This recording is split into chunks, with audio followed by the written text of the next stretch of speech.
Los Angeles film producer Charles Belk says he was wrongfully arrested in August, but is now working to help improve the criminal justice system. Retired Police Sergeant Cheryl Dorsey joined Belk to talk about the issue based on her experiences in the LAPD. Melissa Trahin and Marcelino Rallo sat down with them.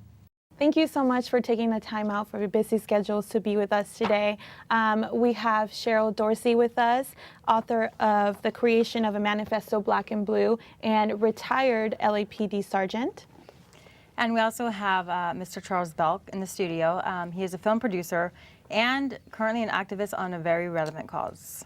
You have witnessed firsthand what it's like to deal with an incident with racial profiling. And not only has it taken time out of your life, you have also had developed an arrest record. Can you sort of explain what you had to go through to alleviate that? Absolutely. Thanks for the question. It was for me, a fairly completely new experience. Had never got arrested before. So trying to understand that what it was going to be the after effect. Once I thought that I was all cleared and there was no problem, I was innocent, I found out I had an arrest record. And I started asking around. A lot of folks who have been arrested don't know they still have an arrest record out there, and they need to get that expunged or it will stay with them. One of the things that we did was started a campaign called the Auto Erase Campaign, which requires that when a law enforcement agency makes a mistake and wrongfully arrests you, it's then become, the onus is on them to auto erase that record, automatically erase that record, so that you won't have to, as an individual, spend an average of $5,000 and sometimes up to 6 months getting this arrest record taken care of other folks with the same situation. Right. With you starting this auto arrest petition, I know that you asked all 50 of U.S. attorneys generals to jump in on this with you. Can you tell us what states have jumped in on this with you and maybe which ones haven't and why that is? So we're approaching it from, just to be clear, we're approaching it from several different standpoints. From an administrative standpoint, which are the Attorney General's office, and then from a legislative standpoint by getting legislators to introduce new bills to hopefully become laws. What I found out from the California State Attorney General office is that for a situation like mine, where a law enforcement agency wrongfully arrests someone, all they have to do is send an official memorandum to the California State Attorney General office, and the Attorney General will then pull it out of the state records and notify the federal government to pull it out of the federal records. That's a very little known operation procedure that apparently a lot of law enforcement agencies didn't know about. The Attorney General is issuing an official bulletin to all of the law enforcement agencies in the state of California.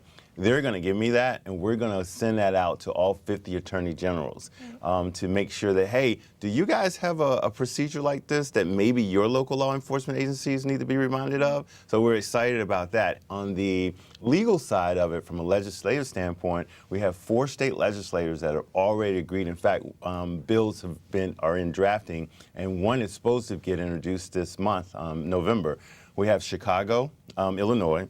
We have a representative from Los Angeles, California. So California, Illinois, Ohio, and North Carolina are the 4 states thus far. All right. Well, now we're going to sort of change our perspective on this a little bit and talk about, Cheryl, your book.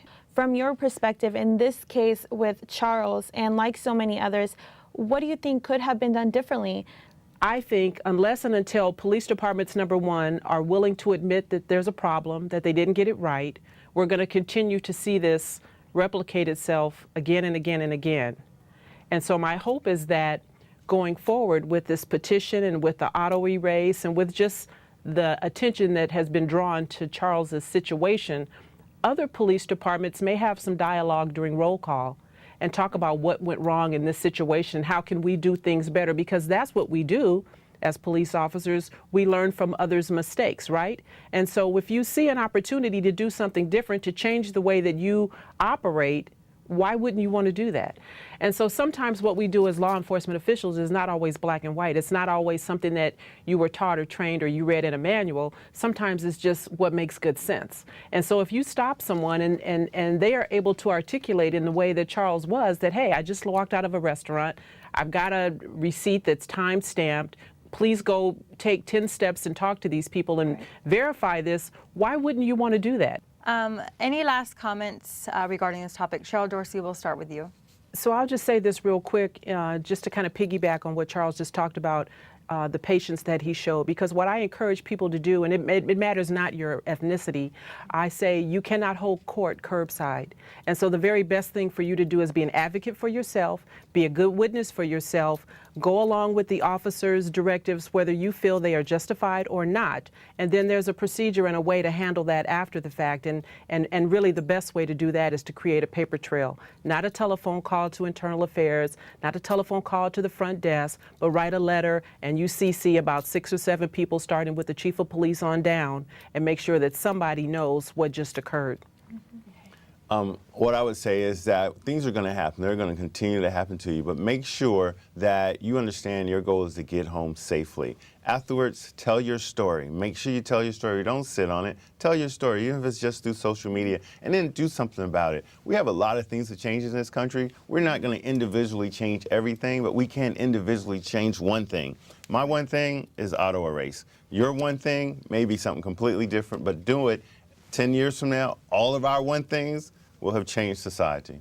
Thank you so much again for being with us today. We'll send it back to you guys.